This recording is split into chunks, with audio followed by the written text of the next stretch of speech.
Time యూపీఎస్సీకి tuitions only in Tirumala IAS institute Chaitanyapuri. Call చేసి ఇప్పుడే జాయిన్ అవ్వండి. పిల్లలకు విద్యాబుద్ధులు నేర్పి భావితరాలకు బంగారు భవిష్యత్తు వైపు తీర్చిదిద్దాల్సిన ఆ పాపిష్టి చేతులే తన భర్త హత్యకు స్కెచ్ వేశారు. మరోవైపు ఎవరైనా తప్పు చేస్తే వారిని దండించాల్సిన బాధ్యత కలిగిన కానిస్టేబుల్ నేరుగా హత్యాయత్నంలో పాల్గొన్నాడు. ఒకరి సుఖం మరొకరికి శాపంగా మారింది. డాక్టర్ సుమంత్ రెడ్డి హత్యాయత్నం కేసులో నివ్వెరపోయే నిజాలను ఏసీపీ నందిరామ్ నాయక్ వెల్లడించారు.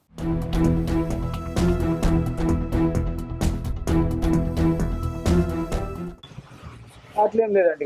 పక్క ఇది మనకు కోర్టులో అన్ని కూడా ఎవిడెన్సెస్ అన్ని కూడా అడ్మిటబుల్. ఇది మనము మనుషులు ఏదైనా వాంగ్మూలాన్ని మార్చొచ్చేమలే కానీ టెక్నాలజీ ఏదైతే ఇవి మార్చలేరు కదా. అయితే ఇప్పుడు దీంట్లో ఏదైతే Raj Kumar head constable present Cyberabad ఏఆర్లో పనిచేస్తున్నారో అతనికి ఏంటంటే మొన్న 15 రోజుల క్రితము 50,000 ఇవ్వడమే కాకుండా అతనికి ఒక ఇల్లు కూడా నిర్మించి ఇస్తా అని చెప్పేసి వాళ్ళ మధ్య ఒప్పందం. అది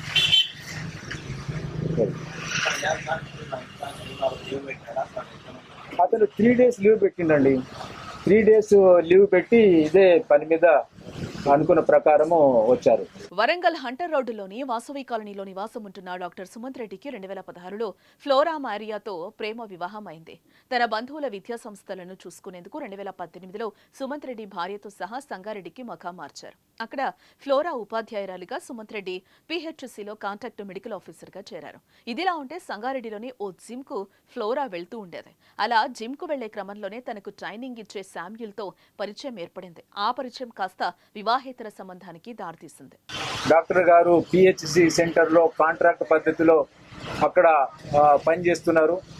ఆ క్రమంలో డాక్టర్ గారి వైఫ్ మరియా మరి కొంత వెయిట్ ఎక్కువ ఉండడంతో వెయిట్ లాస్ కావడానికి అని చెప్పేసి సంగారెడ్డిలోని ఒక సిద్ధు జిమ్కు జాయిన్ అయింది. ఆ జిమ్లో ఒక ట్రైనర్తోని ఈమెకు పరిచయం ఏర్పడుతుంది. ఆ పరిచయం కొంతకాలానికి చాలా క్లోజ్గా ఎక్స్ట్రా మ్యారిటల్ లైఫ్ వాళ్ళ మధ్య సంబంధం అనేటువంటిది ఏర్పడుతుంది. అది సుమంత్ రెడ్డి గారి దృష్టికి వచ్చినప్పుడు వాళ్ళను మందలించడం జరుగుతుంది.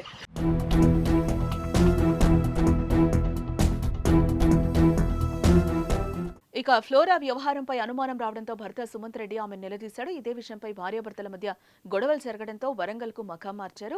ఆమెకు 2019లో జనగామ జిల్లా పెంబర్తి సోషల్ వెల్ఫేర్ కళాశాలలో అధ్యాపకురాలిగా ఉద్యోగం వచ్చింది. తర్వాత ఆ కళాశాలను రంగసాయిపేటకు మార్చారు. అయినా ఫ్లోరా ప్రవర్తనలో మార్పు రాలేదు. భర్త లేని సమయంలో శ్యాముల్ని ఇంటికి పిలిచేది. ఇదే విషయంపై భార్యాభర్తల మధ్య మళ్లీ గొడవలు జరిగాయి. దాంతో సుమంత్ రెడ్డిని అడ్డు తొలగించుకోవాలని ఫ్లోరా శ్యాముల్ నిర్ణయించుకున్నారు. ఇందుకు ఫ్లోరా లక్ష శామ్యూల్ కు ఆన్లైన్ లో పంపింది. ఇందులో 50,000 శామ్యూల్ సైబరాబాద్ లో ఏఆర్ కానిస్టేబుల్ గా పనిచేస్తున్న తన స్నేహితుడైన రాజ్ కుమార్ కి ఇచ్చాడు. వైద్యుడిని చంపితే ఇల్లు కట్టిస్తానని రాజ్ కుమార్ తో ఒప్పందం చేసుకున్నారు. పన్నాగంలో భాగంగా ఈ నెల 20న రాత్రి వారిద్దరూ హెల్మెట్ ధరించి బైక్ పై వరంగల్ కు చేరుకున్నారు. మరోపక్క కాజీపేటలో ప్రైవేట్ ఆసుపత్రిని నడుపుతున్న సుమంత్ రెడ్డి రాత్రి విధులు ముగించుకుని కారులో ఇంటికొస్తూ ఉండగా బట్టుపల్లి రోడ్లో కారు వెనక భాగంలో సుత్తితో కొట్టారు. శబ్దం విన్న సుమంత్ రెడ్డి కారు నాపి బయటకొచ్చి చూస్తుండగా అదే సుత్తితో పలుమార్లు అతని తలపై మోదారు. చనిపోయాడనుకుని పారిపోయారు. తీవ్ర రక్తస్రావమైన వైద్యుని స్థానికులు 108లో ఎంజీఎం ఆసుపత్రికి తరలించారు.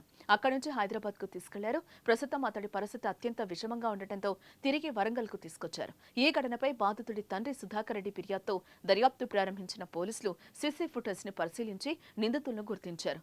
ఇంట్లోని బంగారం అమ్మేందుకు వెళ్తున్న శ్యాముల్, రాజ్ కుమార్, ఫ్లోరా మారియాలను అరెస్టు చేశారు. సుమంత్ రెడ్డి గారి ఫాదరు గాదే సుధాకర్ రెడ్డి గారు మిల్స్ కాలనీ పోలీస్ స్టేషన్కి వచ్చి కంప్లైంట్ ఇవ్వడం జరిగింది. ఆ కంప్లైంట్ పైన మా మిల్స్ కాలనీ సిఐ గారు వెంకటరత్నం గారు కేసు నమోదు చేసి ఈ కేసును దర్యాప్తు ప్రారంభించడం జరిగింది.